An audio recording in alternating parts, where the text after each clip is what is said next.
All right, algebra class, the last thing today is you're going to do this practice worksheet, and we're going to look at some situations where there's no solution, infinite solutions, and the usual case when there's one solution.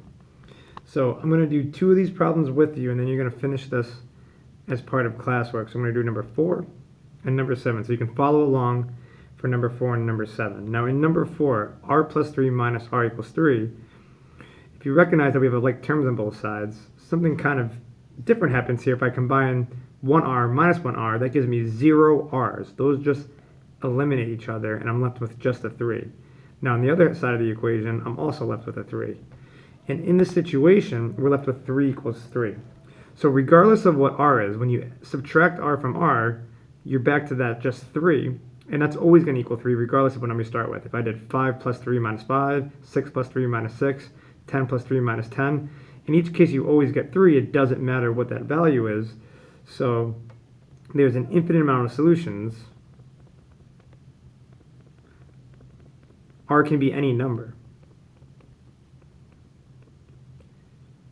So when you're answering some of these questions, you might get a statement that's true. 3 is equal to 3 with no variable. If that's the case, then that implies that there's an infinite amount of solutions. R can be any value. Now down here in number 7, if I go and solve this one, recognize that I have a p on both sides of the equation, so I'm going to get them all on one side. My strategy here is to subtract 4p on both sides. That'll eliminate that. But now 4p minus 4p, that's just 0p. So if that's just 0p, that's just going to give me 0, and I'm left with just a 1 over here. On the other side of the equation, I'm left with 4. Now 1 equals 4 is not true.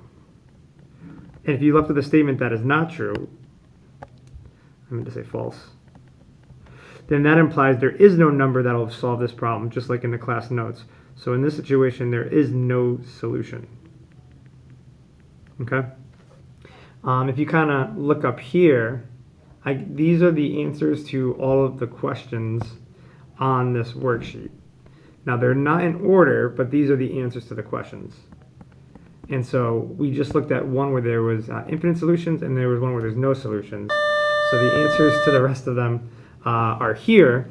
And just as a quick visual for what it looks like when there's no solutions, infinite solutions, number 4, I'm going to show you what that looks like on a graph. Let's see if I can find my graph here. So if I look at, I used an x instead of an r, but this was one side of the equation. The other side of the equation was 3. And if you look, the red line is the graph of r, or a graph of the first side of the equation. If I graph the second side of the equation, they're right on top of each other. So they're actually equivalent equations. They're really just the same thing. So that's why we can see that there was actually an infinite amount of solutions. Now, when there's no solutions, if you remember from the notes, that's when the lines never intersect. So they're parallel lines. No matter how far down the line we go, they'll never intersect, so there is no solution. So visually, that's what it looks like when there's no solution. Anyways, so that's it. Good luck on this worksheet, and have a nice day.